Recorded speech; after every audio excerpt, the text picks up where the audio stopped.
3. Comment fonctionne l'IA? L'intelligence artificielle, IA, a évolué grâce à diverses techniques qui permettent aux machines d'apprendre et de prendre des décisions sans intervention humaine directe. L'IA fonctionne grâce à des algorithmes d'apprentissage, dont les plus pertinents sont l'apprentissage automatique, ML, et l'apprentissage profond, Deep Learning, apprentissage, DL. Ces algorithmes permettent aux machines d'apprendre des modèles à partir de données et d'effectuer des tâches sans être explicitement programmées pour chaque situation. Les deux plus importants. Apprentissage automatique, il s'appuie sur des règles prédéfinies, modèles d'apprentissage automatique, qui nécessitent beaucoup de travail manuel pour traiter les données. Apprentissage profond, le deep learning en apprenant, les réseaux neuronaux peuvent apprendre automatiquement des modèles complexes à partir de grands volumes de données.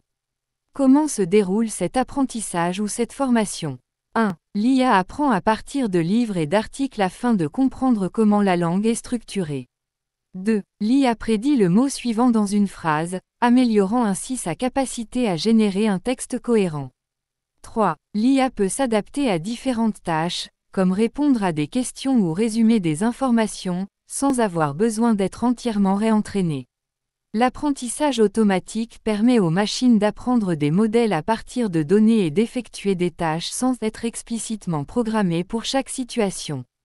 Plutôt que de suivre des règles fixes, les algorithmes identifient les régularités dans les informations et font des prédictions ou prennent des décisions en fonction de celles-ci.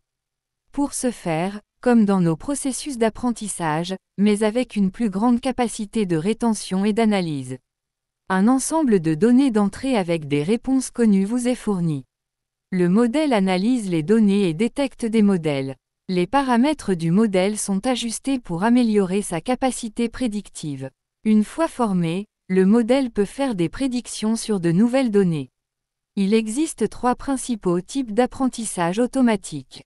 1. Apprentissage supervisé. Le modèle apprend à partir d'exemples déjà classés, comme un enseignant enseignant à un élève. 2. Apprentissage non supervisé. Le modèle recherche des modèles dans les données sans connaître la réponse à l'avance, comme l'organisation de photos non étiquetées. 3. Apprentissage par renforcement. Le modèle apprend par essai et erreur, en recevant des récompenses ou des punitions, comme lorsqu'on dresse un chien. Voyons cela avec des exemples d'apprentissage automatique. Le premier d'entre eux est l'apprentissage supervisé.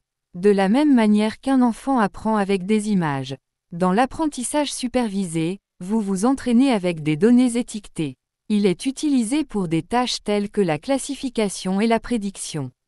Exemple. Imaginez apprendre à un enfant à faire la différence entre une pomme et une banane.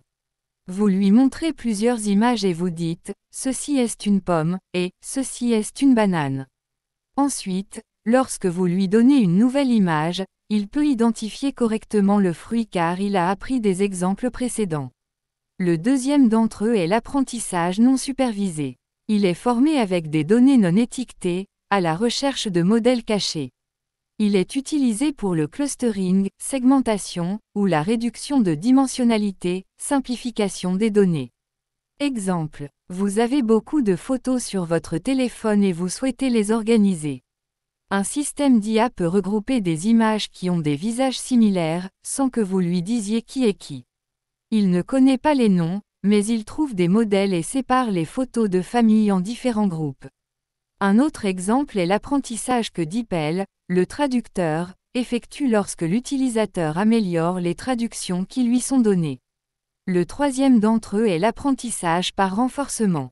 Un agent, application ou programme, apprend par essai et erreur, en recevant des récompenses ou des punitions. Il est utilisé dans la robotique, les jeux vidéo et la conduite autonome. Un exemple pourrait être les recommandations que des plateformes comme YouTube font par essai et erreur. L'algorithme améliore ses recommandations, maximisant la récompense, plus de temps de visionnage, et évitant les suggestions peu attrayantes. L'apprentissage par renforcement permet aux plateformes numériques d'adapter leur contenu aux goûts individuels de chaque utilisateur. L'apprentissage profond, DL, est une branche de l'apprentissage automatique qui utilise des réseaux de neurones artificiels inspirés du fonctionnement du cerveau humain. Ces réseaux peuvent gérer de grands volumes de données et apprendre des représentations complexes sans intervention humaine. Il utilise des réseaux neuronaux artificiels avec plusieurs couches de traitement. Chaque couche transforme les données en représentations plus abstraites. Il peut apprendre des fonctionnalités automatiquement sans qu'un humain ait besoin de définir des règles explicites. Exemple, reconnaissance faciale sur les photos. Auparavant, si nous voulions qu'un ordinateur reconnaisse les visages, les ingénieurs devaient programmer manuellement des caractéristiques comme la distance entre les yeux ou la forme du nez. Grâce à l'IA avancée, le système apprend uniquement quels détails comptent, sans que personne ne lui dise quoi mesurer. Google Photos peut reconnaître automatiquement les visages des membres de la famille sur d'anciennes photos sans que la personne ait à taguer chaque image. Il peut gérer de gros volumes de données et des tâches complexes comme la reconnaissance vocale. Siri, Alexa ou Google Assistant peuvent comprendre et répondre aux questions car ils ont analysé des millions d'enregistrements vocaux avec différents accents et intonations. Cela serait impossible si un humain devait écrire toutes les règles de la langue à la main. Certains téléphones ou appareils peuvent convertir ce que quelqu'un dit en texte, permettant aux personnes malentendantes de lire au lieu d'écouter. Tout cela nécessite une plus grande capacité de calcul. Processeur plus puissant. CPU, unité centrale de traitement. C'est le processeur principal d'un ordinateur normal. Conçu pour gérer des tâches générales, telles que l'exécution de programmes et la gestion du système d'exploitation. Il dispose de quelques cœurs, généralement entre 2 et 64, optimisés pour le traitement séquentiel et les tâches à usage général. GPU, unité de traitement graphique.